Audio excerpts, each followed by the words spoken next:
All right, good afternoon, colleagues. Before we start, I have, of course, need to make a GDPR disclaimer that please note that this is a public event in the public's interest. Photographs and media footage might be taken throughout the public discussion under the lawful basis of legitimate interest. Please inform the person in charge of the event if you have any concerns and if you wish to be exempted from these practices. The good news is we already have a solution to that, which is people, the colleagues sitting over there, you will not be on camera otherwise. But if you're here, you are possibly being recorded for history as you engage with us this afternoon. So, ladies and gentlemen, a warm welcome to this Geneva security debate.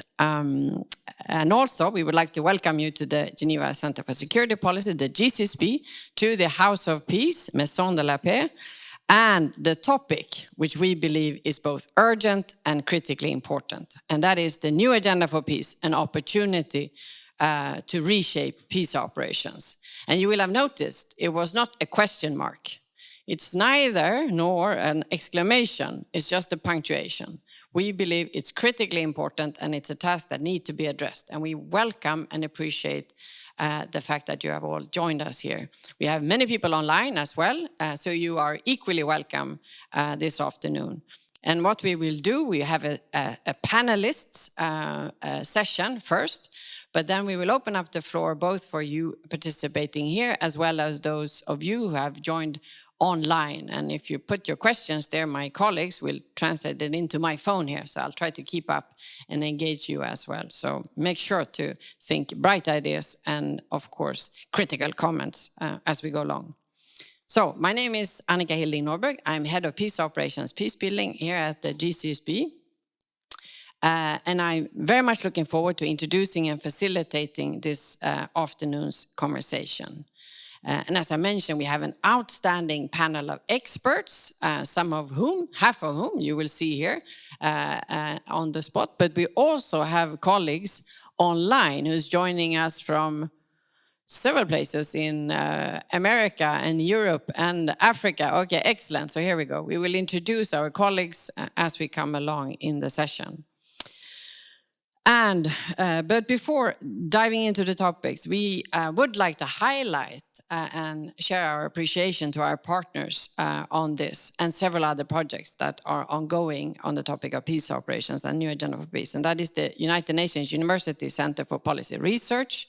It's the Norwegian Institute of International Affairs. It's the CMI Marty Ahtisaari Foundation and the Kofi Annan International Peacekeeping Training Center. We also appreciate the engagement and input which has been shared by the Department for Political and Peacebuilding Affairs. We'll be joined later in the panel with them, and also from the Department for Peace Operations. And finally, I'm very pleased to share that this debate and associated policy brief underway is part of a GCSP work strand on the new agenda for peace, peace operations and peace building, which we undertake in support of the Swiss Federal Department for Foreign Affairs during the Swiss tenure on the UN Security Council. So, colleagues, a warm welcome and thank you for joining us this afternoon. Now, the UN Secretary General's policy brief on the new agenda for peace has finally arrived. To support a world in turmoil, the Secretary General's policy brief provides a bold, honest, and surprisingly candid assessment of the mounting, if not overwhelming, challenges facing the world. The brief provides a visionary, yet operational framework aimed at guiding and supporting the intergovernmental work streams and everyone working towards the preparations for leading up to the Summit of the Future in 2024. When the new agenda for peace is envisioned, or at least desired, to be adopted. The brief calls for the international community to, I quote, undertake a reflection on the limits and future of peacekeeping. It should also take into account the comparative strengths and successes of peacekeeping, as well as its doctrinal and operational limitations. As one early contribution to the coming year of reflection, possibly the first seminar dedicated to the topic of New Agenda for Peace policy briefs and its relevance for the development of future peace operations, we are convening this conversation. We have a fantastic panel that will be kicked off by introductory intervention by Renato Mariani, who is online. He oversaw the preparations of the new Agenda for Peace in the Department for Political Affairs, where he is head of the policy planning unit. After he has made his initial remarks, I will then invite Adam Day, to my right, to share some of the key points and reflections which Adam and Charlie Hunt and myself has engaged on as we have discussed what this new Agenda for Peace really contains and how it may support the conceptual and practical development for future peace operations. And I should say already now, the good news is I am sure we will have a dynamic and important conversation. Secondly, I would need to share the information that our policy brief, the new Agenda for Peace, an opportunity to reshape peace operations, was initially going to be launched today. However, we realized the weight and the importance of the topic has generated a lot of new reflections, inputs, and comments in the last, I would say, 48 hours, that we thought that the best use of all of our times is to engage with these ideas and thoughts with you colleagues and also you online before we finalize the brief. And we look forward to your contribution and your feedback on those ideas. And of course, with our broader panelists of colleagues sharing alternative perspectives on what the new Agenda for Peace means for peace operations, we are looking forward to a rich conversation. So before we start, let me just share a couple of reflections and suggestions, which I think is why this conversation is so critically important at this point in time. Because the UN peacekeeping, as we have come to know it in the past, I was a decade and a half, is fundamentally changing. Until recently, 66% of peacekeepers were deployed in 4 countries out of the 193 as part of the larger multidimensional peacekeeping operations in Mali, DRC, Central African Republic, and South Sudan. Now, we all know MINUSMA is closing. MONUSCO has been asked to prepare to leave, and MINUSCA is proactively challenged. If there is no unforeseen black swan turn of events on the horizon, UN peacekeeping will undergo transformational change in scope, in focus, and content in the next few years. So what will these changes amount to, and what is the future of peace operations? Also, a second aspect to this fundamental change is the changing roles of the key actors involved in peace operations.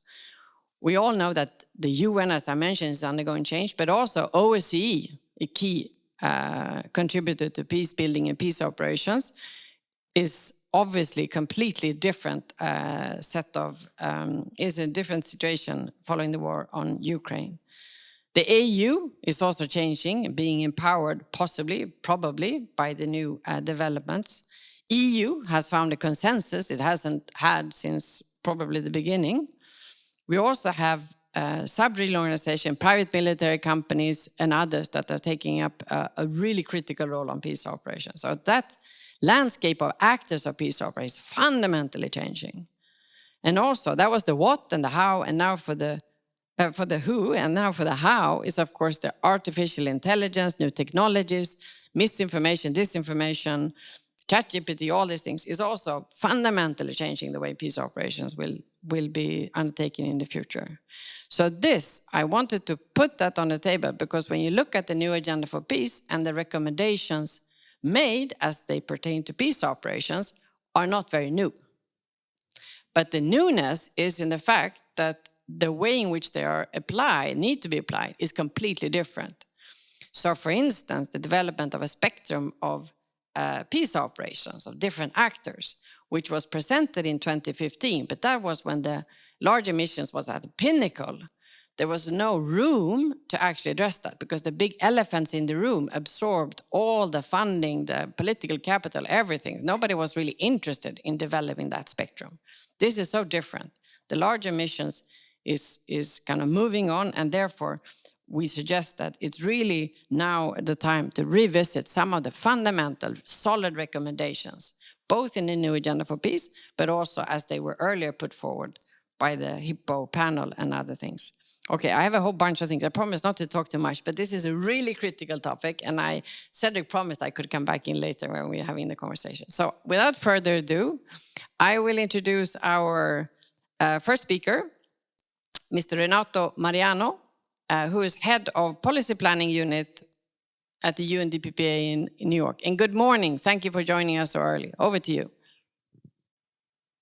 Thank you very much, Annika, and thanks to GCSP for inviting us. It's such a pleasure to be with everyone and to discuss the new Agenda for Peace. We spent the last 2 years preparing this, and we've been to so many meetings in which we couldn't really speak about the document, but just listen to people. And it's good that we can finally kind of present some of the ideas that are there, and I'm grateful for the opportunity. I thought it would be useful to try to give a little bit of context first on where this comes from, and why we made some of the choices that we made in preparing this document, and then get to addressing some of the issues related to peace operations in the document. Maybe the place to start here is really the UN 75 declaration. I think it's useful to provide that context, just to show that this comes as a kind of a year-long period of reflection, which in 2 years ago, when member states adopted the UN 75 declaration, they had asked the Secretary General, they had made a number of commitments regarding how they will address multilateralism and global issues, and one of those commitments was the commitment to promote to protect peace. And in response, they asked the Secretary General to prepare a response on how to translate those commitments into practice. And the first part of the Secretary General's response, our common agenda, said, very clearly that there was a dedicated need to address the peace and security implications and the peace and security challenges that we have today, and thus the sort of his suggestion to put forward a new Agenda for Peace, which is what we have now. I'll talk a little bit later about where we see this heading, but I thought it was important to start with where it comes from. It's a very different, in a way, request than the original Agenda for Peace in 1992, where the Security Council in its first heads of state level meeting had requested the Secretary General to prepare this document. This is a much more comprehensive product that comes as part of a series of other policy briefs that address all sorts of issues related to development, to human rights, to youth engagement, etc. I wanted to start really by kind of drawing on this comparison between the moment right now and the moment in 1992 when the original Agenda for Peace was presented. If you go back to the statements in the Council at the time and to the document itself, the original Agenda for Peace is this really optimistic vision of a document that was prepared at the end of a very difficult era, at the end of the Cold War, and sees a lot of opportunities for multilateral action. And I feel it's fair to say that the current moment, and especially talking to member states, I think there's a general sense that we're in a very different environment in which there's a lot of pessimism instead of optimism about the future and about the future of multilateralism. A lot of countries asked us, like, why are you preparing a new Agenda for Peace right now? And our sense is really that these are the moments in which it is for the Secretary General to try to set some parameters and to try to bring member states closer together, even if the moment is very, very different. What is common to 1992, though, and I think that's kind of the starting point for our analysis in a new Agenda for Peace, is the idea that we are in a significant moment of transition, of geopolitical transition. It is not the end of a bipolar era as in 1992, but it is the beginning of a multipolar era, as the Secretary General puts forward in a new Agenda for Peace. And that period of transition is a volatile one, but it also has significant implications about how the UN needs to adjust to the new order that is emerging, like we did in the 90s, adjusting to that new order that was emerging. So, Annika, I'm glad you thought that the document is kind of it tries to be very honest about the current situation, as you said, and our goal was really not to try to kind of to to be too indirect about the current challenges and about the current moment, but rather to be very clear, and by being very clear, to try to put forward something that is unifying, that member states can agree on, at least in terms of analysis. And so this is why really the first half of the new Agenda for Peace is about providing an extensive narrative of the current global moment, about this transition to a multipolar global order, and really examine what it means for multilateralism, and how member states can take the steps to move past the current divisions to address challenges that they can recognize are shared and that do not require abandoning national interests to pursue. So this is really the case that we try to make in the document.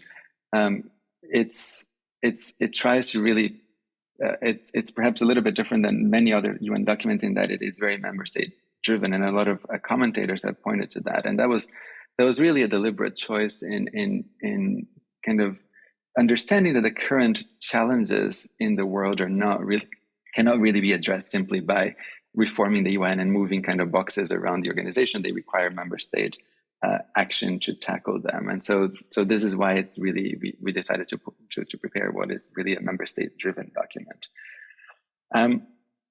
The idea was to kind of try to think about, knowing that recommendations might be, some of them controversial, some of them might not have consensus in the current juncture. The idea was to really try to put forward what we see as kind of a basis and common principles for international cooperation in peace and security that in the longer run member states can build on. And we introduced these three principles of trust, solidarity, and universality, and we can talk about them a little bit in the discussion, and I'll mention them a little bit later, but which we felt are kind of the basis for some of the challenges that we're seeing now, lack of trust, lack of solidarity, lack of sort of universal approaches, but also could be sort of a good guide solutions and interventions that we've tried to put forward.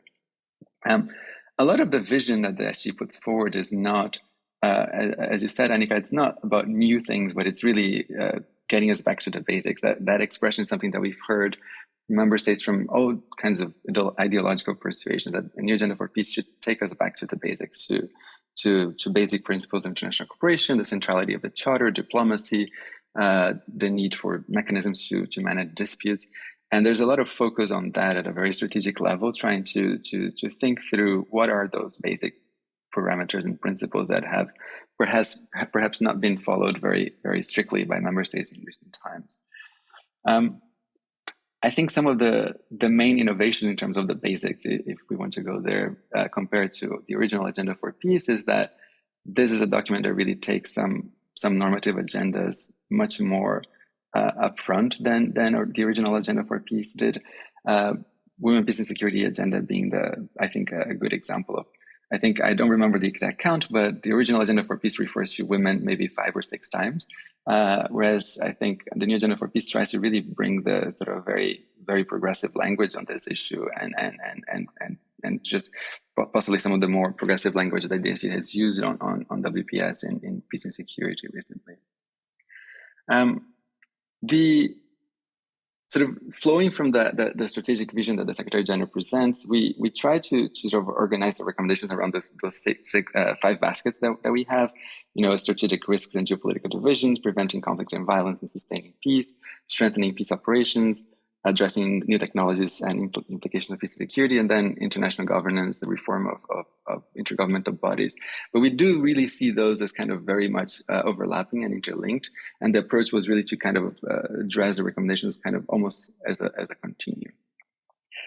Maybe I'll spend a little bit of time just addressing peace operations and why we got to where we were on peace operations in the Agenda for Peace, and what were the key issues that we thought were important to tackle. First of all, I think there's a lot of focus on the challenges that are currently faced by peacekeeping, and there was a lot of expectation by member states for us to address them. But I think we try, first of all, to really recognize that the challenges that peace operations face right now, and not only peacekeeping, but also special political missions, when we talk about Afghanistan or Sudan, which are facing significant challenges, those have to be interpreted as part of the broader geopolitical landscape. They're not isolated from the broader geopolitical landscape in which those missions are introduced. So I think the context around those challenges is really important. we also wanted to take a longer perspective and show that despite these challenges, these are still very important tools, and that the historical record and the track record for these tools is good, and that it's important to recognize that. So there is very positive language about the role of these tools across the document. How, for example, peacekeeping represents really what we call solidarity in action, when the global partnership for peacekeeping is ultimately that. Our general approach was really, as I said earlier, to address peace operations as part of this continuum of peace and security engagements that range all the way from prevention, nationally led prevention, through good offices mediation, through the role of peace operations, and through peace enforcement. And really, we try to sequentially address challenges that pertain to different types of settings that we have. The whole idea, and this is part of the vision statement in Agenda for Peace, is that we need a more comprehensive and flexible use of the tools at our disposal.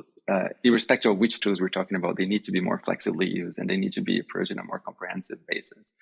And the ultimate goal, and really this is something that I wanted to highlight, is this idea that all of these tools have to contribute to tackle all forms of violence. And some of these forms of violence happen at the domestic level. So the kinds of tools that will address those are slightly different in nature.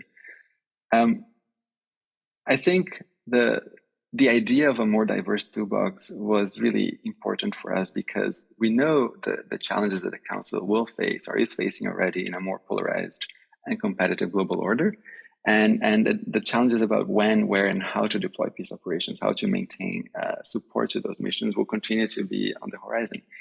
And we also know that many member states are increasingly skeptical of being on the Council's agenda. And so the political space for just a kind of the top end, if you will, of international action is narrowing a little bit. So this is why we also felt it was important to prioritize other forms of engagement, led by regional actors, led by member states themselves. And this is really where our proposed concept of universality comes in. We put forward what we think is a very kind of aggressive notion, or aggressive maybe not the right word, but we try to, what we call a paradigm shift in trying to propose this idea that prevention should be seen as a universal goal, that every country faces its own set of risks, irrespective of whether they're sort of rich or poor, whether they're kind of peaceful currently or not. They face different forms of violence, not only conflict-related violence, but violence in different forms: terrorism, organized crime, violence against specific groups and minorities, etc.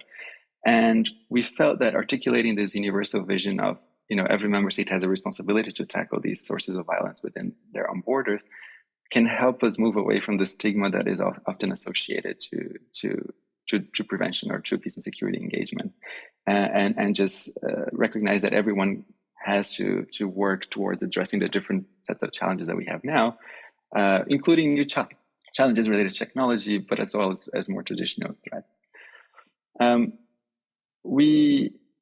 So we see like peace operations as a complement to that action at the national level, and the document is very clear about that. National level action is not always going to work. There will be instances in which the Security Council will get involved, and then when that happens, what are the things that we need to be thinking about in terms of shaping peace operations for the future? As Annika said, I think a lot of the recommendations draw and deliberately draw on existing efforts, including HIPPO. There's, I think, very strong messages in the document about moving away from overly securitized responses towards more political, comprehensive solutions. And that is really something that should be read very closely to sort of the recommendation of peace enforcement, etc. But also, I think ultimately we try to seek more clarity about what the UN can or cannot do in this domain, and particularly as pertains to peace enforcement, and to really put the idea of network multilateralism that the Secretary General has been talking about to work in this area. Like, what does it mean for multilateral network multilateralism in peace operations? How does the UN more systematically work with regional counterparts to when they have more political space to deploy operations, for example? What are the kind of the fundamentals there? And I think all of this can be part of what is perhaps the more surprising recommendation in this area, which is the call for a reflection by the GA and the Security Council on the limits and future peacekeeping, and which is really a call for these bodies to think about how we can make more nimble, more adaptable, more effective mission models in the future. I want to just end here by emphasizing that we see this as really being directly related to the kind of the political nature of these missions, to the diplomatic work that these missions carry out. And it's New Agenda for Peace tries to be a document that is really putting diplomacy at the center. And we feel that message it's critical for the work of peace operations themselves. Maybe, I'm sorry I'm being quite long, Annika. I just wanted to end by saying the reaction that we've received so far from member states on after the policy brief was introduced has been quite positive overall. We know that there's a very difficult process of negotiations that will take place in the next year, where member states will be trying to come up with a final declaration for the Summit of the Future that will take place in September of 2024. As usual with this document in the UN, there will be a long process of intergovernmental negotiation. But I think what is critical is, one, that member states will spend time and reflecting on some of these ideas and try to come up with some political messages that can kind of encourage our work going forward, but also that we've pointed out to a number of intergovernmental processes that can carry forward some of these ideas. So Security Council reform very clearly has to be discussed in the intergovernmental negotiations, as the document says. The 2025 review of the peacebuilding architecture will be a vehicle to address a number of prevention and peacebuilding related recommendations. And obviously the Security Council and the GA will have to potentially figure out how they want to carry out this reflection of peace operations to carry this forward. Maybe I'll stop here, Annika. I'm sorry I've been quite long, but I just wanted to give an overview of the document, and I really look forward to listening to other colleagues. Thank you. Thank you so much, Renato, for that, for taking us behind the scene in both the thinking and development of the new Agenda for Peace and how you see it relates to and can possibly infuse energy and developments for future peace operations. Just wanted to highlight two things which I thought was really interesting about the call for the back to basics. I know that a number of think tanks and others working, including ourselves and EPON and others, are also therefore revisiting the principles for peacekeeping and also the former missions. For instance, the observer mission, the first one, ANTSO, is one which really speaks to the basics of peacekeeping and still has the greatest trust of all missions is still there for many reasons. Anyway, so it's one thing, but also you highlighted the new thinking in terms of moving from the spectrum to peace operations, as I highlighted from the HIPPO panel, but calling it the spectrum of peace and security engagements, which will take us out of that conceptual, a little bit of a trap of thinking is peacekeeping or peace operations, because it's always very unclear, has been since Brahimi report introduced it in 2000, and it's been back and forth in different ways. So maybe that's a way to solve the whole problem, to call it instead a spectrum of peace and security engagements. Without further ado, our dear colleague, who no longer is new here in Geneva, but a veteran here since a year back, the UN University Centre for Policy Research, Adam. Thanks, Annika, and thanks to Renato for waking up so early in the morning for this. It was really helpful to hear from the horse's mouth what the thinking was behind this. And I just wanted to actually just pick up a few of Renato's points and then maybe pose a few questions raised by what he said. I think I want to pick up actually where Renato left off, which is the lead up to the Summit of the Future and how complicated and cluttered and difficult the lead up to the summit is. I think it's actually a reflection of a multipolar order when you've got this feeling of being kind of so many actors being involved in something. You've got 90 recommendations in the Common Agenda. You've got another 35 in the report of the High-Level Advisory Board on Effective Multilateralism. I haven't counted the number in action in the New Agenda for Peace, but I'm guessing it's in the 30s or at least. And it's difficult to track all of these things. And it's also difficult to know which one of these things has momentum and the capacity to land in an event like the Summit of the Future. And I might close with a couple of thoughts there. But I think that's one of the big differences between the new Agenda for Peace and the original Agenda for Peace. The original Agenda for Peace was essentially a statement by Boutros Ghali about what the UN does. It said, we do prevention, we do peacemaking, we do peacekeeping, we do peace building. Off we go. By the way, can we have some money for this? That was a kind of annex to it. Whereas this really starts with, as Annika described, a quite frank assessment of how tough the world is and then really says, member states, this is largely your problem. I mean, that's one of the recurrent lines in this, is really pushing this as a series of member state actions and proposals for member states to act. And I think that is important and right, and the right response, but it also creates a lot of uncertainty about how some of these ideas might or might not be taken up. And I think when Renato speaks about those three principles and trust and universality in particular, that's really pointing to a lot of work that needs to be done on the member state side as well. So I think one of the questions that I might come back to is, out of all of these ideas, how do you create member state momentum behind some of them and turn them from a vision into an actual kind of process? And I think within the new agenda for peace, there are a lot of really new and interesting ideas. I think if I had to pick one section that I think is most interesting, it's probably the section called the human costs of war. But this kind of introduction of a political economy approach to conflict, I think, is very interesting. The whole section on emerging risks and biorisks is very interesting. And the idea of universal prevention that Renato spoke about is potentially transformational if taken up. Where I think there aren't a lot of new ideas, but there are some very good ones, is the area on peace operations. And largely what you see in the peace operations section is a reiteration of what was in the 2015 Hippo report. Really good ideas around primacy of politics, better mandates, better capacities to do some of its work, more people-centered approaches. Those of us who follow peace operations are familiar with those.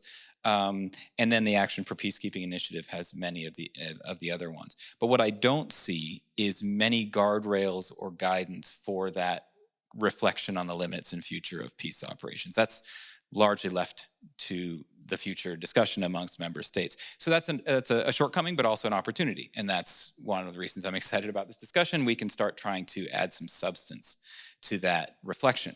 And so I think one of the arguments that Annika and Charlie and I will be making at some point in a future publication, depending on how the feedback on this session goes, really is that some of the underlying concepts in the new agenda for peace can be used to help shape that reflection on peace operations. Renato spoke about the kind of universal prevention paradigm, which, just to be clear, is not something in the peace operations section. As he said, it's very much focused on the national commitments to doing prevention.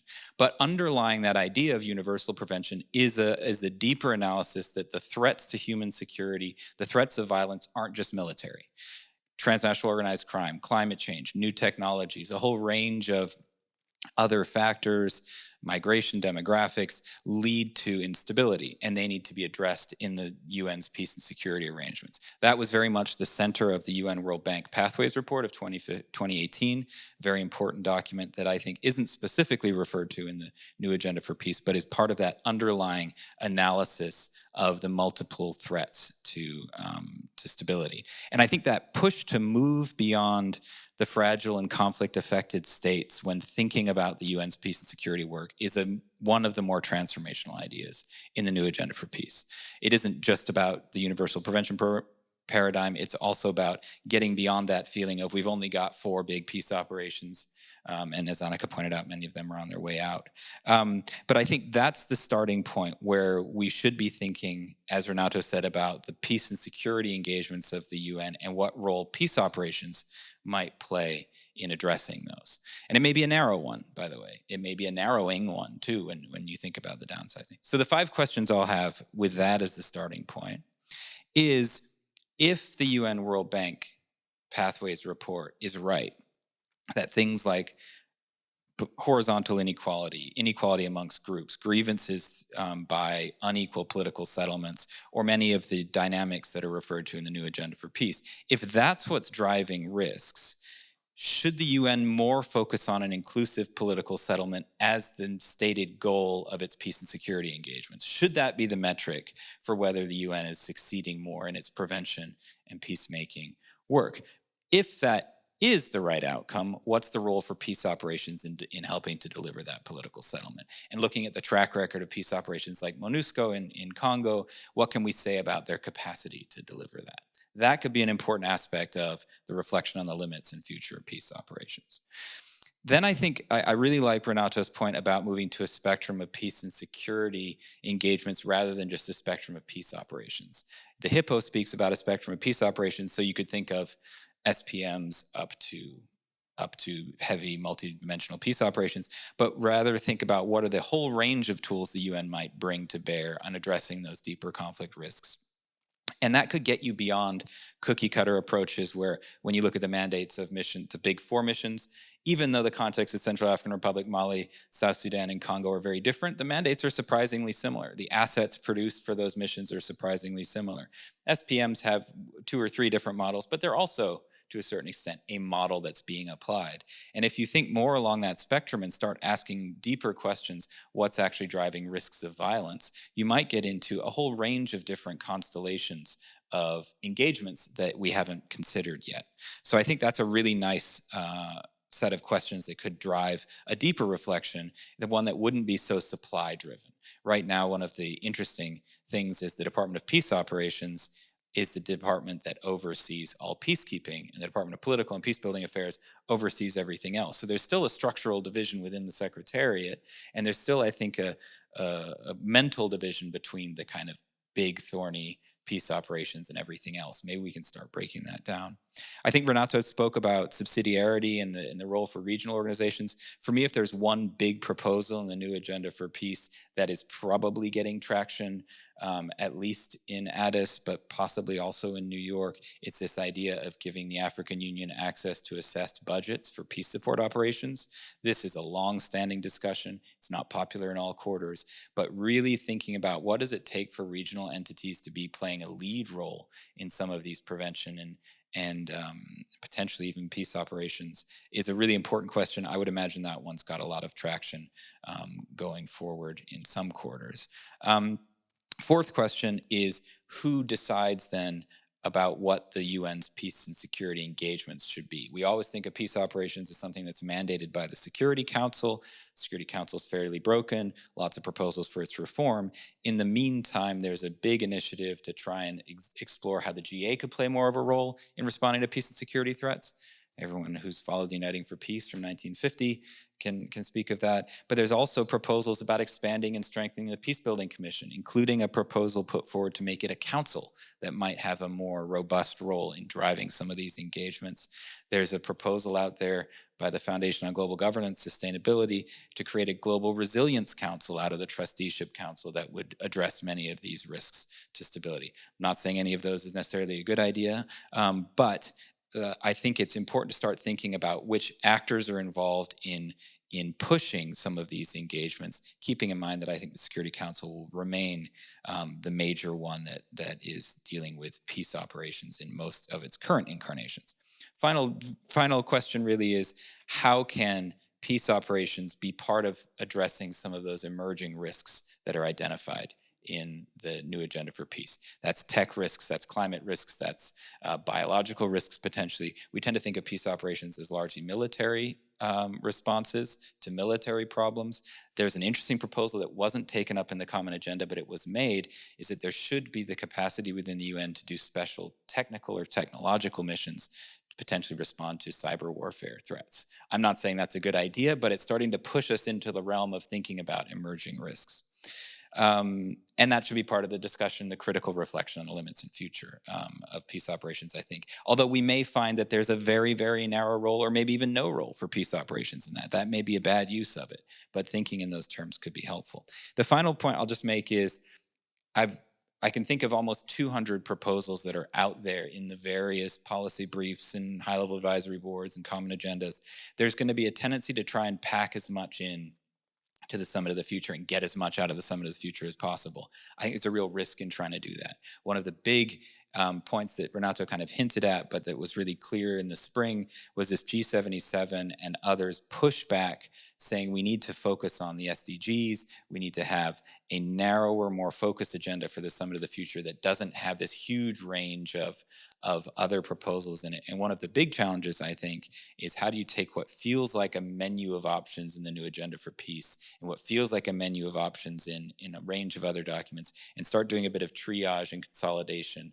And I think what's very helpful around the new agenda for peace is those top-level principles, that trust and universality, and how can we build those into the summit, I think, and see what cascades downward from those principles is an interesting thought process. Thank you. All right, thank you so much, Adam, for that food for thought and for the conversation to come. We have a year until the Summit of the Future. Some of these things can only think tanks suggest and others to ponder and engage on. I will, actually, we have a few more speakers before we open up, so please now note down your thoughts, your questions in the meantime. It is my absolute pleasure and privilege to invite Dr. Emma Bricorang, who is joining. Hello, wonderful. She's Deputy Director, Faculty of Academic Affairs and Research at the Kofi Annan International Peacekeeping Training Center.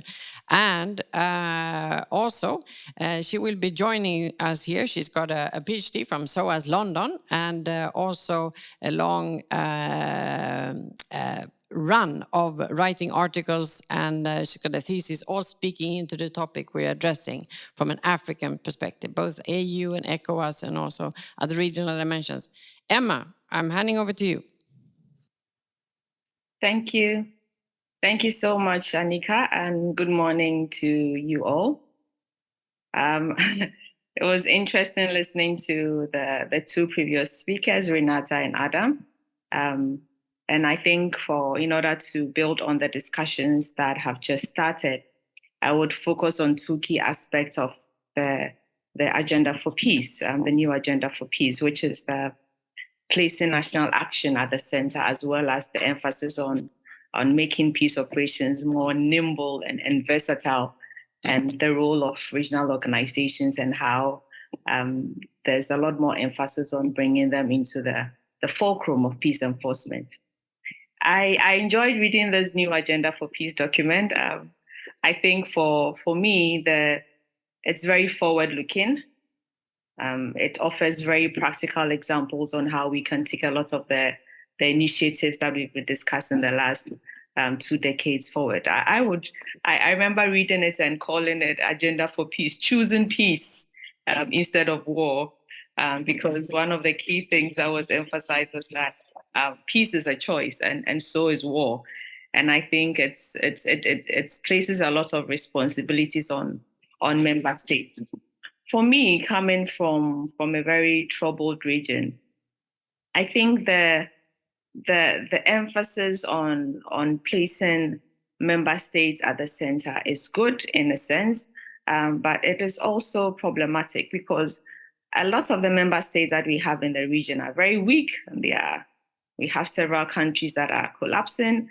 And so there needs to be, a lot of these countries initially, for now, sometimes they have an unableness, they are also unwilling to either provide or protect their own citizens and even prevent conflict.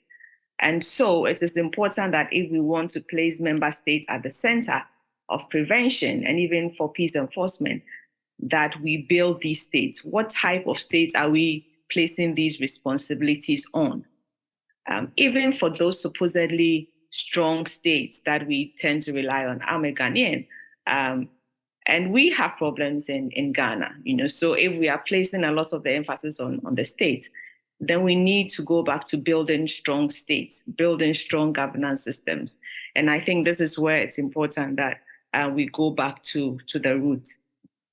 The other thing that I also wanted to emphasize in my intervention, I'm still sharing thoughts on the agenda for peace, is where it mentions that the UN is at its core a norm-based entity or a norm-based organization, and obviously we've seen that there's a lot of failure there.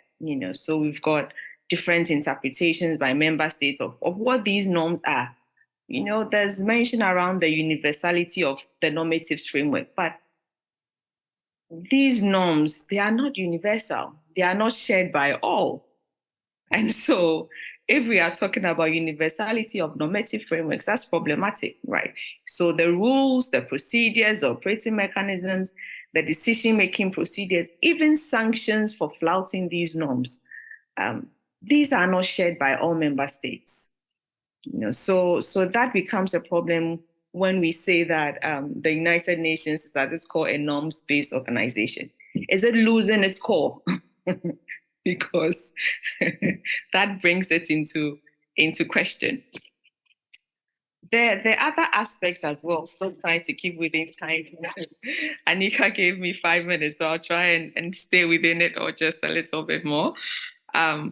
Is on the future of peace operations, where the document talks about making peace operations nimble, versatile, and adaptable. And obviously, it's become a major issue considering the challenges being faced in Mali, Sudan, Central African Republic, and as well as the DR Congo. We've seen that there are so many models of peace operations that work within Africa.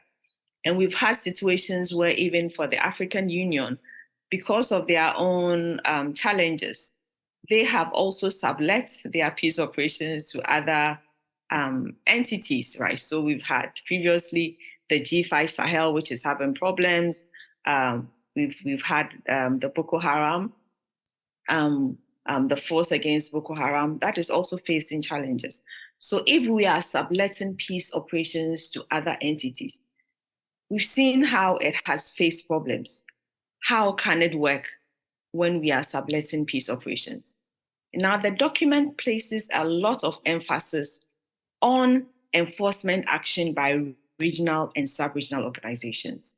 And so, for example, they are talking about how even for the authorized, UN authorized missions, they need to comply with international humanitarian law and other human rights, as well as other transparent accountability mechanisms.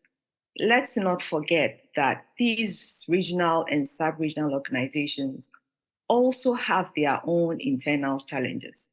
They are also multilateral organizations.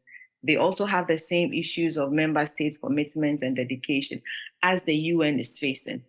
You would recognize that the last few years where we've had challenges with unconstitutional regime changes, the inconsistency of responses by regional organizations to this. Are they going to sanction them? Are they going to suspend them?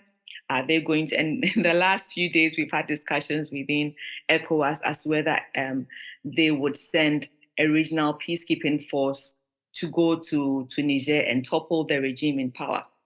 That is still undecided. And so if we are subletting, or if the UN intends seriously to sublet peace enforcement action to these regional organizations, a lot more needs to be done.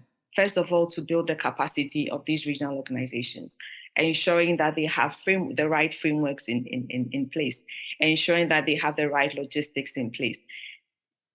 The problem that is foreseen would be member states, the primacy of politics, as was mentioned in the Agenda for Peace.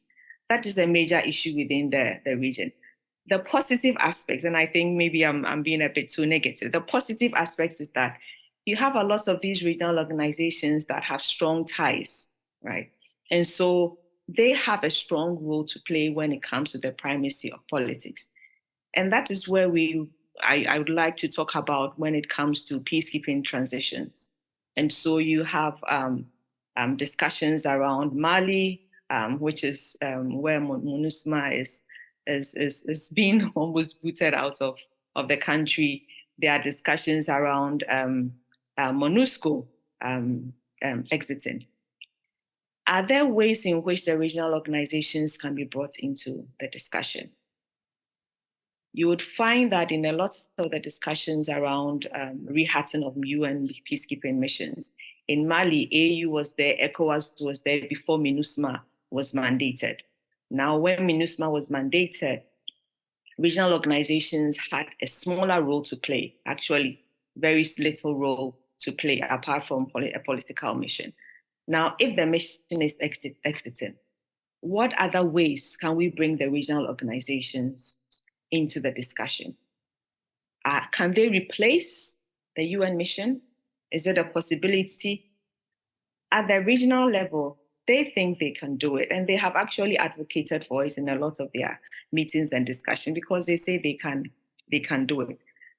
If we are going for nimble, versatile, adaptable peace enforcement action, it is important that we have all the right structures in place, all the right frameworks in place. The regional organizations, they are nimble. they are adaptable. And sometimes they can be versatile. But that also comes with all kinds of challenges that we need to bring into the discussion. I'll end here for now. All right, thank you so much, Emma. Absolutely fantastic, and thank you also very much for all of it, but also for unpacking the very extent to which there are complexities lying at one of the core propositions of the new Agenda for Peace, which is the kind of provision of financial support to the African Union and the regional organizations. So wonderful. Thank you so much, Emma. I'm going to speed ahead.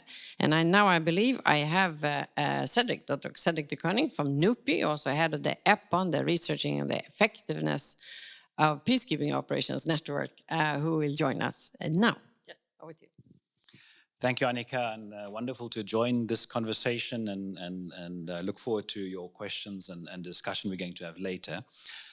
When I read the new Agenda for Peace, three things really stood out for me. The first was this changing global context and the need that peace operations and all the other instruments of global governance have to adapt to this changing global context. And what was interesting to me in the peace operations context is that from the supply side, not a lot seems to be different. So the major troop contributing countries are still very positive about peace operations. They are still contributing to peacekeeping operations. But I find it strange that some of the major troop contributing countries like China or India or Egypt or Ethiopia are not very vocal in this debate. They are not making the case for peacekeeping operations, or they're not really engaging. Maybe they will as the Summit of the Future gets more in line, but at the moment they're not really engaging very much in trying to shape the future of peace operations. I think they have been, reluctantly going along with this robust turn into peace operations, the focus or the shift to protection of civilians and stabilization, and they will probably be more comfortable with a return to the focus on the principles of peacekeeping and more of a focus on limited use of force and use of force only as a last resort and a focus on resolving conflicts peacefully. And they were, of course, uncomfortable with the degree to which peacekeeping was perhaps used during the unipolar era as a vehicle to promote Western values and norms. And they will be probably more comfortable with the future peacekeeping and peace operations that are less normative or that reflect a more diverse normative set of values that reflect the coexistence of different sets of norms and values in the international community. But the demand side, I think, has really changed a lot in the sense that some of the major countries where we had UN peacekeeping operations, Mali, Congo, Somalia, Central African Republic, the host governments and people there are demanding a much stronger type of intervention that can help them to fight violent extremists. And that is not something that peacekeeping can provide. So that's on the one hand where this demand for peace enforcement that we see reflected in a new Agenda for Peace comes from.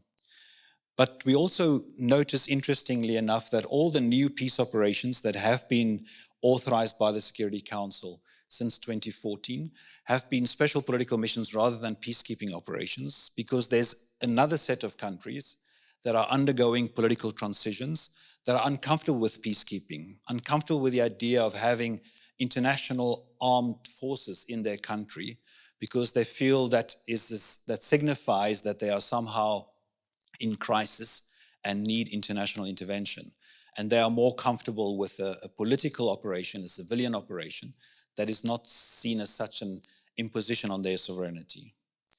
And then there's a third type of peace operation that has been ongoing, of course, since the beginning, the observer missions, but that we also see new iterations of. For instance, in the end game of the peace process in Ethiopia between the Ethiopian government and the Tigrayan People's Liberation Front, there's now an observer mission that the African Union has deployed. We've seen similar observer missions, for instance, deployed by IGAD in South Sudan and by the African Union in Central African Republic. It's probably, if we think of what's going to happen in Sudan, at some point there's probably going to be some kind of a ceasefire agreement that's going to require some type of observer mission, and that's probably also downstream, what we're going to see in Ukraine. So there's still a need for observer-type peacekeeping operations as well. So the demand side, I think, is quite interesting to consider. The second thing that really stood out to me from the new Agenda for Peace was this focus on a new era of networked peace operations. This recognition that we will no longer face a situation where we only have the United Nations or the African Union or the European Union in a particular crisis. It will always be all these organizations deployed alongside each other, each contributing a dimension of the larger solution at play. And the third thing that stood out for me was this return or refocus on the back to basics. So the need for a political process to be in place for peace operations to be successful. I think the challenge we've seen with the current peacekeeping operations in Mali, Congo, Central African Republic is precisely that they lacked a clear political process, and therefore their mandates were unrealistic to be achievable in the foreseeable future without that kind of political process that they are leading. So back to basics, back to political primacy, back to the principles of peacekeeping. And if I think of this landscape that the new Agenda for Peace has set out for us, and I think about the spectrum of peace operations, I foresee three types of peace operations that I think will be prominent in the next decade or more. The first is a continuation and maybe even a growth of consent-based peacekeeping operations, including observer missions. These are the kind of missions that did well during the Cold War, and we are now entering something similar in terms of global uncertainty, global turbulence. So I think that's the kind of operations that the Security Council are likely to be willing to reach or be able to reach consensus on. And then, of course, a continuation of these special political missions that we've seen emerge. They seem to be really well adapted to this current situation because they are small, they are nimble. As I mentioned before, they are not perceived to be a big imposition on countries' sovereignty. They are not so costly as large peacekeeping operations. And the risk of reputational loss for the United Nations is not so large. You're unlikely to get huge sexual exploitation and abuse type of happening with a small political mission. Even if a political mission like the UN mission now in Sudan is not able to bring about peace or end the violence, it's not as if people are blaming the special political mission. The focus is on the parties to the conflict. Whereas typically when there's a large peacekeeping operation deployed, the focus is on the peacekeeping operation and why is that operation not able to end the conflict. So I think these are the reasons why the special political missions are fit for this era and likely to continue. And then the last operation that I think we are likely to see a growth in is what I would call UN support operations. These are operations where the United Nations are supporting, for instance, the African Union or other African-led operations to deploy peace enforcement operations. We have seen this with, for instance, the UN supporting the African mission in Somalia and ATMIS. We've seen this with the UN mission in Mali supporting the G5 Sahel forces. So there's been a history of it, but I can see that expanding quite significantly in the future, as there's on the one hand this need for peace enforcement operations. The UN peacekeeping operations are not fit for purpose for those kind of operations. So the new Agenda for Peace recognizes that those has to be undertaken by coalitions of the willing or regional organizations like the African Union. But as Emma said, those organizations also need capacity. And so that's why, as Adam earlier mentioned, now more than ever, there seems to be political space for UN-assessed contributions to be used for this purpose in future. And if so, you need a vehicle for those UN-assessed contributions, that capacity support to these African-led operations. And this is what I foresee with these new support type operations. And in addition to logistical support is what we've mostly seen up to now in the case of Somalia and Mali that I mentioned, I think we will also see political elements to these missions. So there needs to be political oversight, there needs to be a report back to the Security Council, there needs to be also political engagement by the United Nations with these processes. I see human rights elements in these operations because you need compliance frameworks and others, and a range of civilian functions. And I can also imagine that you could have what was UN troop contributing countries for peacekeeping in the past, providing enablers to these operations. So a non-African country providing a hospital, providing engineering support, providing aviation support that can be enablers for these operations, not in the front lines where the fighting is happening, but as over the horizon, not over the horizon, but as enablers behind the front lines. So I think this is where we may see an expansion or growth of a new type of peace operation.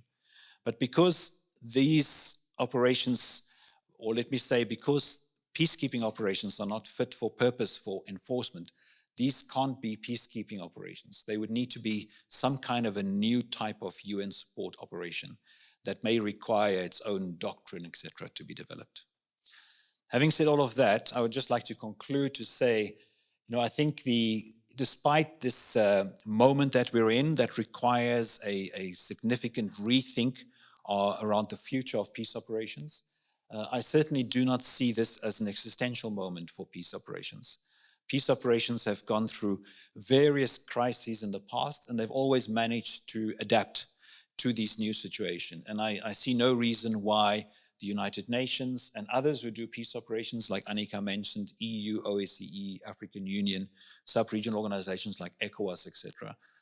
I'm pretty sure that they will be able to adapt to these challenges as well, because peace operations does, at the end of the day, represent the most tangible example of international cooperation in the context of global governance. Thank you, Annika. All right, thank you so much, Cedric. Absolutely comprehensive, operational and concrete perspectives on this, and also portraying a future of a much more, even more sophisticated, I would say, landscape of interventions. All right, wonderful. We have one final intervention, and I have some comments coming in here on our telephone. So also, Dr. J.B.K. Johnson is joining us from the CMI Matti Ahtisaari Foundation in Brussels. You were part of the Geneva security debate that we held half year ago or so with Ian Martin and others. And I do believe that we're picking up the conversation from then, and it's landing quite well right now after the new Agenda for Peace. J.B.K., over to you. Thank you very much, Annika, and thank you so much for organizing this timely and very important discussion, and for including us here. I will start off where we left the discussion in November in Geneva by saying that CMI, as a private diplomacy actor, were of course very reassured by how the new Agenda for Peace stresses the importance of diplomacy for peace and the need to build trust. We couldn't agree more, and we very much work on the same premise as the UN Secretary General sets out in his introduction, that if war's a choice, peace can be too. So that for us is a very good way of starting this. In November, when we discussed what we were hoping to come out of the Agenda for Peace, I highlighted 3 opportunities that I thought this brought. It was about addressing the long-standing and systematic challenge of expectation management, refocusing and adapting mandates and practices, and reinvesting in real and strategic partnerships. All of these 3 points are, of course, addressed in the new Agenda for Peace, which gives us a comprehensive, bold, as we heard, sobering, and thus very important analysis of the current global order. But the recommendations read more like goals and objectives than implementable actions for the UN to lead on, which we heard is, of course, a conscious and deliberate choice of the authors. And the strong call for the responsibility of UN member states to once and for all recommit to the UN Charter and multilateralism cannot be mistaken, and indeed I would say is both welcome and very, very valid. Yet, as we heard from both Ebba and Adam, this comes with risks, and I would therefore speak to the role of the UN in this process. Because going forward, I hope that the UN can also be bold in articulating what it can bring to the process beyond good offices and a neutral implementing role. And perhaps the UN could also be clearer about the price of the UN not getting the support it needs to get. The experience and expertise that the UN embodies, both in terms of the work on the ground and in terms of multilateralism and diplomacy for peace, deserves and needs to be more lifted to the fore going forward. And I believe the UN can play a very strong role in what is currently outlined and helping to set out this way forward. So looking more specifically at UN peace operations, then under these three headings, when it comes to expectation management, in November I called for an unpacking of what UN peace operations can achieve with a view to being more realistic and franker from the outset, even if this would mean acknowledging some of the flawed assumptions of the liberal peace paradigm, the challenge of the constant demand for measurable impact and for achieving more with less. This point amounted to allowing realistic expectations to inform mandates from the outset, even if we know that the result is not likely to be ideal. We usually know that from the outset, yet we put the goals very high. And subsequently, if we were more frank from the outset, we could set out more realistic priorities and benchmarks thereafter so that no one is surprised or frustrated when the UN peace operations exits and there's not a perfectly functioning liberal democracy behind. While the new agenda for peace does not give us those answers, it usefully recommends that, as we heard, the UN Security Council and the General Assembly reflects on the limits and future of peacekeeping and its place in peace operations. Again, it sends a clear signal about the ball being back in the court of the UN member states, but I really hope that the UN Secretariat, and perhaps in particular colleagues in the field, will help to provide the type of frank assessment that is needed and that only those who implemented peace operations can provide. There needs to be an informed discussion around what is a successful peace operation and what is possible and what not. It must also include a comprehensive analysis of the context within and premises upon which peace operations operate at all levels, so local, national, regional, international, and global. The new agenda for peace notes that peace operations can be an effective way to overcoming mutual distrust and build trust. This is great, but we need to understand all the different enabling factors that allow the operations to play this positive role, as well as when it does not. The contextual factors are a key aspect for expectation management, which is largely overlooked until the operations are in place and begin considering exit strategies. So this takes me to my second point about mandates and practices.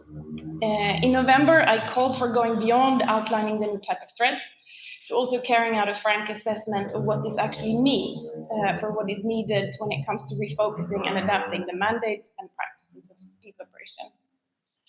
While some important recommendations are made in the new agenda for peace on how to deal with some of these threats, AI, cyber, terrorism, climate change, the more fundamental questions related to the basics of mandates and practices are largely left out. While the fact that interstate wars are on the rise is mentioned, what this means for the future of peace operations is not necessarily addressed. For example, how should mandates and practices refocus and adapt in order to operate when the host state is not working for sustainable and inclusive peace? There's a growing set of research on how peace operations host state dependency often translate into the UN essentially ending up helping to extend state authority and strengthen national security institutions, even if this means more authoritarianism. Is this the price that we're willing to pay? It may well be, but I would argue that this has to be acknowledged, if so, coming back also to expectation management. And perhaps we could then consider what can other UN structures do to help some of these structural challenges and balance out some of the repeated unintended consequences. This also relates to the need to acknowledge how peace operations themselves can be weaponized, which means that the UN has to be more aware and more open of its own role in conflict dynamics. Because I'm sure they're very aware. It's more about being open about this role and how to address it. Moreover, how should mandates and practices refocus and adapt to be able to operate in environments where the host country is not represented by legitimate government? Or how should they work when there's a host state, but it's non-recognized actors, from art groups to the private sector, who are the actual decision makers on the ground? Recent research shows how UN peace operations struggle to engage with informal systems of power that can keep or break peace. Are these contexts in which peace operations are simply not relevant? Is that what we're then coming to when we're talking about a narrowing of operations? But because they're not compatible with the so-called holy trinity of peacekeeping, with consent, impartiality, and use of force? Or are there shifts and changes to be made also to adapt to this new reality? I guess we're hoping member states will address this question, but I really think they need all the UN expertise to do so. Another point that I referred to in November that I want to come back to that hasn't been mentioned is inclusivity. In November, I praised the UN Secretary General for what he's done for gender parity in the UN. And then I called for taking effort to the next level by addressing also the structural challenges. So very promising. The new agenda for peace boldly for the first time talks about the need to dismantle the patriarchy and oppressive power structures. However, the recommendations unfortunately do not match those ambitions. While I'm grateful to report stressing the need to shift power balances, the UN knows more about inclusivity than to make these somewhat superficial recommendations that are merely about participation. Going forward, I hope that the UN can also move on to sharing some of the very important and groundbreaking lessons that they have collected about how to shift power structures and fundamentally reshaping political processes. I also hope that more complex inclusion issues can be considered, such as when women and minority groups do not want to be part of the formal structures, but prefer to use alternative channels. Protest movements is one. This takes me to my third and last point, on which I'll be very brief, because I know it's between me and discussion, and that's about partnerships. This is, of course, also an aspect brought to the fore in the new agenda for peace, and the focus is rightly so put on robust regional frameworks and organizations. It unlocks the AU repeated request for assessed contributions, and the UN is clearly doing what it can to make this happen. But there are also other regional organizations, and there are other regions that need attention. What happens there? And there's still more thinking needed on how to make these partnerships more strategic and, simply put, more real. By this, I mean partnerships that are truly built on synergies and complementary, shaped by open and frank assessment, once again, of each other's strengths and weaknesses, even if it means identifying limitations and political sensitivities. OSCE was mentioned. That would be a prime point in case. Beyond regional organizations, there's very little mention of cooperation with other organizations, notably NGOs and civil society. The UN needs to be more open to working with different actors for more nuanced conversation at all levels of society, and perhaps encourage its member states to do the same. This includes using spaces that allows also for more informal exchanges that go beyond political messaging and the forever deaf spinning of contending narratives that is to some extent paralyzing the UN Security Council, for example. While there is a call for the different UN structures to engage in this discussion, I'm not sure that's enough. And that brings me to my last, where I think that the UN Peacebuilding Commission could play a key role here. And while it's mentioned in the new agenda for peace, or this particular policy brief, it comes only at the end, and it's very briefly. I think there's more work that can be done here, and also on its efforts to work with civil society actors, for example, currently setting up a dialogue initiative, a consultative mechanism, which CMIs are happy to be part of. I will stop here, summing up by saying that while an excellent policy brief and a very, very good start, the new agenda for peace is departing from a world that's very much led and driven by sovereign states, and the assumption that member states are those who will shape the new evolving order. But as we've heard, the world is of course more complicated than this, which is why we and the UN are struggling. In order to stay relevant, also the UN needs to be able to reflect this new reality and the power systems and structure that it does and will entail.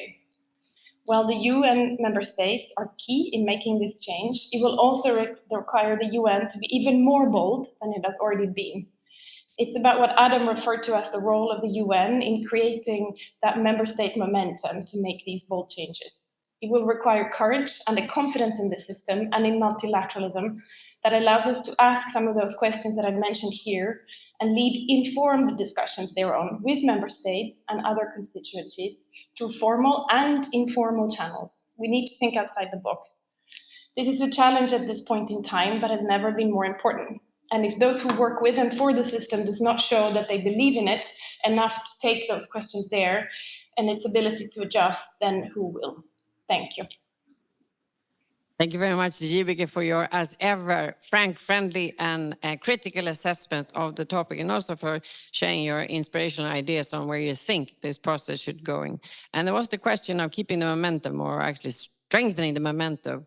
We're going to open up the floor for questions, comments, suggestions. And again, this is already the beginning. We have not so many minutes, so I'll kindly invite those colleagues to, I have already two, excellent.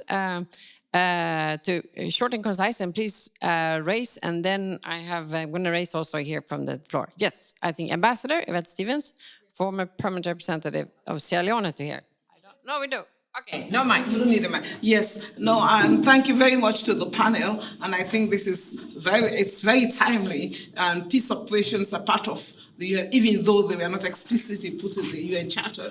But what I wanted to ask, I have a question for those who spoke about, I think it was Madame Bigi Korang and Joensin, who spoke about the regional and sub-regional efforts. I think what lessons have been learned in the past should be taken into account, because I think the UN itself has a mandate for ensuring peace, and they should not shirk that responsibility. I'm saying that because in the case of the war in Sierra Leone and Liberia, for a long time, the UN said ECOWAS has ECOMOG handling this. And things came to a head. It was only when things came to a head that ECOMOG has to leave and the UN mission was put there. I think we should learn a lesson on what was behind that in terms of supporting. It's not blind support to regional efforts, but at least there should be a mechanism in which the UN itself would be in the place of, play its role that it's supposed to play. And then one last brief point is that so much in the world has changed since the UN Charter, and there are so many things that are coming to light. Do the panelists think this is a time for the Summit of the Future to stick to Article 109 of the UN Charter itself, which is calling for a review? Should we not see that the Summit for the Future should be the opportunity where we call for a review of the Charter in the light of what is happening in the world today? So yes, thank you. Thank you so much, Ambassador, for this very strategic questions. Excellent. Let's take, that was an easy one. We'll take a couple of, Natasha? So it's more a comment than a question, but really quickly, I thank you, everybody. And I love the fact that up front and center we have trust as what we're going for, because trust for me is what we're really failing on pretty substantively around the world. And I'll link a couple of the things that I think will be really interesting to unpack in the coming months. One is the tension or contradiction between trust and universality, as we discussed it at the moment. And I think we need to be really honest about that. There's been some fantastic robust discussions on the military failures of what we've done. Have we had the same discussions on where we're not hitting the mark in talking about human rights and developing relationships there? Really interesting and I think positive to talk about a peace enforcement capacity. Again, are we talking enough about what actually that entails rather than the resources required to deliver it? Because it's very easy to take what have been less successful UN operations and give them to somebody else without changing them. Or are we actually going to look at what we're doing? So I think that if we don't do that, trust will not come. Very briefly on some of the World Bank and pathways to peace, that really fundamental work that we have to have. How do we link that to what's been happening in radicalized and extreme situations? Because there is a real cultural divide that wants to separate and talk about root causes without necessarily acknowledging 20 years of radicalization has changed that scenario. And then finally, to unpack a little bit, we're saying who's responsible for these things, and a couple of the speakers have already pointed to, again, if we want trust, I think we need to point, and I'm UN worker, we need to point to how we deliver, how brave we are in our leadership within the space that the Council and others have already given us. So I think unpacking on those areas might be quite interesting. Thank you so much. Wonderful. Okay, we have 10 minutes for the panelists. So we take, can we try to ask them first? Because we have 6 people. Would you mind? And we will respond to... I can just do a narrow one. Yeah, do a narrow one. And I don't know if Renato wants to come. Ambassador, I just wanted to respond to your Article 109 point. The High-Level Advisory Board on Effective Multilateralism actually recommended a charter review conference, specifically on the issue of Security Council reform. Yeah.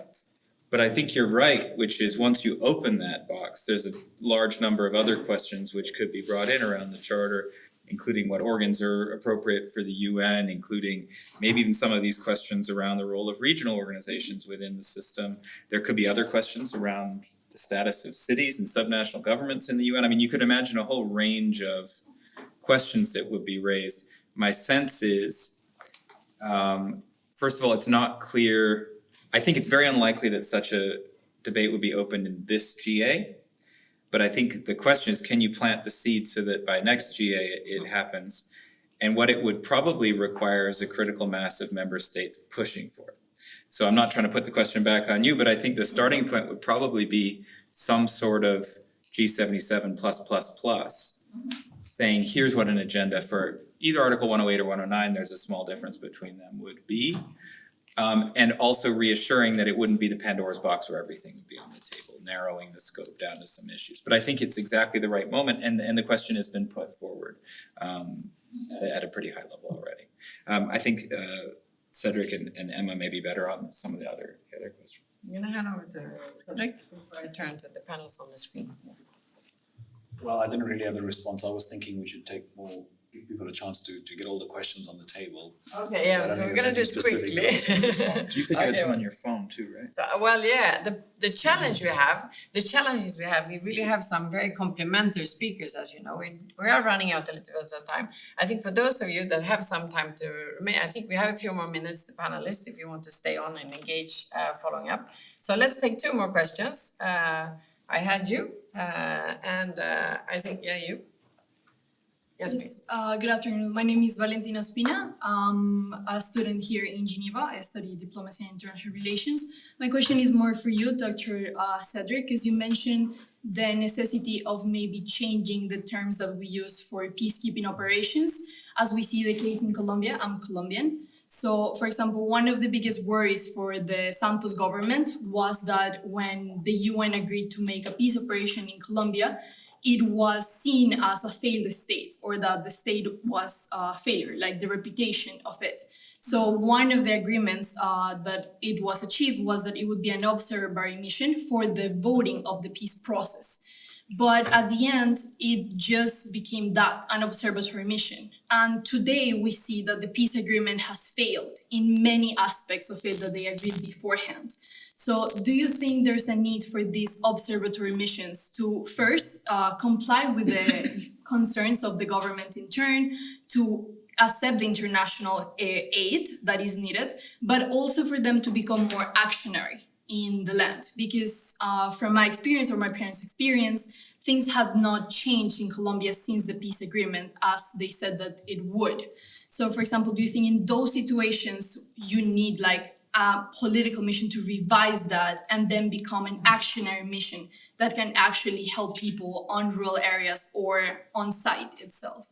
So that's my question, is more directed to Cedric in the comment that he made in the debate. So yeah. Thank you. Thank you. We'll take one more. Yeah. Yes, Peter Nidecker from the World Business Council. My question is relatively simple. If we look at and map out the current power structures today, we're talking multipolar versus bipolar, et cetera. To what extent is this work really trying to pull in those that may view the UN norms differently than perhaps in the Western societies? The BRIC countries, for example, to make sure that those countries, especially those that are the least supportive of the current norms, that we can find common ground around the theme of universality. So that's one of my questions. Is there enough focus on those that adhere less to the norms? And my second question is from the private sector perspective. The private sector has got very much vested interest in peacekeeping and in secure societies. And are there opportunities to bring in the private sector in more structured, with a more structured approach? All right, wonderful. Thank you so much. I have a proposition. First, I'd like to invite Emma to respond. She's going to respond to Ambassador Stevens' questions. Emma? Okay. So, Ambassador, I think the history of ECOWAS and other regional interventions in peace and security is quite complex. If you look at the challenges of AU and specifically ECOWAS intervention in Sierra Leone, they did a lot of good, but obviously they were learning as they went. You would recall that even when they were intervening in 1990 in Liberia and in Sierra Leone, they didn't have their ECOWAS protocol relating to the mechanism for conflict prevention, management, resolution, peacekeeping and security. And so as they went about their mission, they were learning and they made a lot of mistakes, right? But I think what they were successful at was their willingness and their ability to get the locals on board and to sometimes even prevent the conflict from escalating. There were challenges in the sense that sometimes they themselves were part of the conflict. They became real actors in the conflict at some point. And so they had their disadvantages and they had their failures. But I think saying that because they had their failures, that the regional organizations are not the right entity or is not the right entity to intervene in conflicts in the region might be misplaced.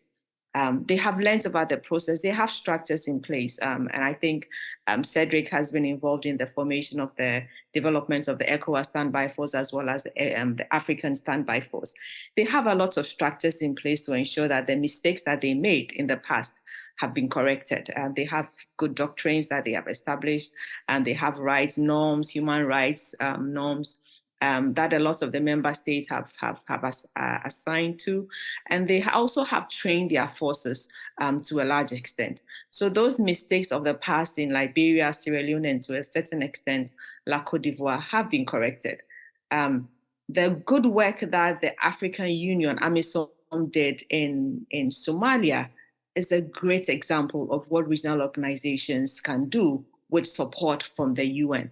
And I think that is the model that can be replicated. The other issue that I want to bring into the discussion is the other entities, right? When we talk about regional arrangements, the regional organizations themselves, especially when it comes to terrorism and violent extremism, they have a challenge because their frameworks are not geared towards those particular types of conflict. And so it is now that they are trying to determine, is the ESF the right framework to intervene in terrorism and violent extremism? Do we need to come up with another framework? Because that is essentially war fighting that they will have to go and do. And so they themselves are struggling, which is why they authorized the G5 Sahel as well as the multinational Joint Task Force. So similar to what Cedric mentioned about the future of peace operations or the future of interventions in the region, you'd find coalition of the willing or coalition of interested parties coming together. But is the UN willing to support these kinds of coalitions? Are they classified as regional arrangements, not regional organizations? Obviously, they are some type of arrangement. The charter mentioned regional arrangements, not regional organizations. And so it's important that we look at these other formations which do have a strong role to play when it comes to the new types of conflict that we are facing in the region. Thank you so much, Emma, for this. Colleagues, we still have a few questions to respond to, and I want to really invite the panelists to be able to do so. I am aware that it's 2:00, so for those of you, I'm not sure I don't need this one anymore, right? So for those of you that need to leave, this is the time we ended, but please, if you want to engage, and before you go though, and before I hand over to Cedric also to respond, I do want to thank everyone very much for coming, for the speakers, to the participants, and also for our team that I will mention personally at the end of the session. So handing over to Cedric to respond to one or two questions as we wrap up the session. Thank you. Yes, I just wanted to respond to your question specifically and mention and comment on Emma's last intervention as well. I think at that moment when the UN verification mission was authorized for Colombia, it was not, the mission, the context was not ripe for a broader, more interventionist mission. The country, the government at that time would not have accepted that. But that is why these operations need to be adaptable and flexible to context, because as the context changes, it may become possible and there may be a interest even among different actors, stakeholders in the country for that mission to become more active in actually helping to support the transformation that is happening in the country. So I think that's why we always need to be broad-minded and create these missions in a way that allow for them to be adaptable, not too structured, too fixed in specific ways. And I just also wanted to emphasize the point that Emma made at the end, because although there's this emphasis on peace enforcement in the new agenda for peace, if you read it closely, the emphasis is actually on the need for political solutions and comprehensive solutions, because our own experience in Africa is also that despite the G5 Sahel force, the multinational joint task force in the Lake Chad region, the SADC force currently deployed in the northern region of Mozambique, we know that the military actions can only deal with the symptoms. It doesn't make the problem go away. It just suppresses the violent extremists. And therefore you need a much more comprehensive engagement beyond peace enforcement to actually change those situations. And this is something that is very clear in the new agenda for peace, and also very clear in terms of what the African Union and other African institutions want to do as well. All right, excellent. Thank you so much, Cedric. And I wanted to check, Renato, are you still here? Is New York still awake? It's getting later here, so I'm more awake than I was when we started, so definitely. Thanks, Annika. Just maybe 2 or 3 questions that I wanted to tackle on. I think maybe I'll start with the last one about, I think it was framed as like, how does the UN normative role work in a more multipolar world? Like, are we listening to actors that have a different interpretation of those norms? And I think it's an excellent question, but I would pose it even more broader. Like, are we still seen as an impartial actor that is actually responding, seen as impartial by the entire membership? And I think it's not a coincidence that the last paragraph of the document is exactly about the need for member states to preserve the one institution in which they can all trust. And it is to some extent an admission that the UN has to do a lot more work to restore that impartiality. I think it's kind of natural for, in this moment of transition, that we would need to kind of engage with a wider set of actors that we have traditionally done in the last 30 years. And so I think the whole rationale of the document was really to point to how the geopolitical realities have changed and how the organization needs to adapt to respond to those realities. So I think the issue of norms within that broader context is really important, not because there are member states that feel like they don't want to respect the norms, but I think there are legitimate differences about how norms should be prioritized. Just as an example, on a climate discussion, should we approach this primarily as a developmental issue, or should we approach this as a peace and security issue, or both? And these are choices that we make in how to address those issues. And those choices have implications about how member states are seeing the credibility of our work. So it's very much at the heart of the document is really trying to think of ways in which we can restore that impartiality and the perception of impartiality to everyone. And just the other point I wanted to raise is the question that came up earlier about trust and universality. We personally don't see those as opposing concepts. In fact, the idea of universality is introduced partially because we feel that it's a way to restore trust in the UN. We feel that the lack of universality in approaching some of the issues that we face is what has led to accusations of double standards or selective application of norms to particular countries. So we feel like the approaching peace and security issues on a more universal basis is actually a critical step to restoring trust in those engagements. So we don't really see them as a contradiction. Maybe I'll stop here. I was going to answer the Colombia question, but Cedric already answered that. So I'll stop here. Thanks, Annika, again for the invitation. Thank you so much, Renato. And thanks actually for that excellent segue, because of course, the issue of trust. We received news last night that the Assistant Secretary General Spear is confirmed to join us for our Building Peace, Building Trust, an agenda for the future Geneva Peace Week, taking place here with our partners in Maison de la Paix beginning of November. So please join us for that. It of course speaks to that. I couldn't help by that. Thank you so much, Renato, also for engaging with us in the lead up to this and this conversation, responding to the questions. Now I'm going to hand over to Adam, concluding thoughts. Yeah, just two of the points. Or maybe even just one. This point about the role of the private sector and bringing other actors into play. First, a little promo for another Geneva-based organization. There's an organization here called TrustWorks Global, which does a lot of work bringing private actors into peace processes. They're great, and Interpeace has this wonderful financing for peace initiative that I think is is worth supporting and thinking about. I mean, we're not in a post-Westphalian world order yet, and polycentricity and multipolar order that people are talking about doesn't mean that member states are less relevant to the multilateral system per se than they were before. But there are signs of kind of greater entry points. One sign, I think, that's very interesting, Inger Anderson's work on the upcoming plastics treaty has big industry involved as parties to that treaty, showing that maybe multilateralism is more open in some areas. There's a big push to give cities and subnational governments a formal status within the UN system. And that could really get some traction in the coming period. And I think anyone who's serious about AI governance and addressing some of the risks of artificial intelligence knows that the private sector needs to be much more directly involved than it has been in the past. I think it's a tougher question when you're thinking about the role of the private sector in peace and security issues, but it's just as important a one. And I think that there is work going on within the system. The UN World Bank partnerships team looks at that too.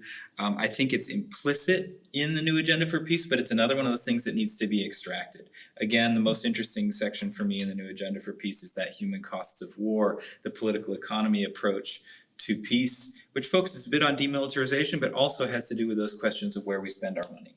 And this is where I think this engagement with the private sector, public-private partnerships around peace, the seeds are in that document. It needs to be pulled out. I do think Interpeace will be doing an event focused on this. They have some real expertise, Daniel Hislop and others in Geneva, so let's keep an eye out for that. But I think that's one of the key questions that's underlying some of those points. And that was really the only question I thought that I was capable of answering adequately amongst the...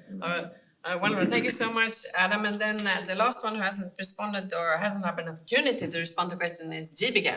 Jibike, are you here? Would you like to come in? Yes.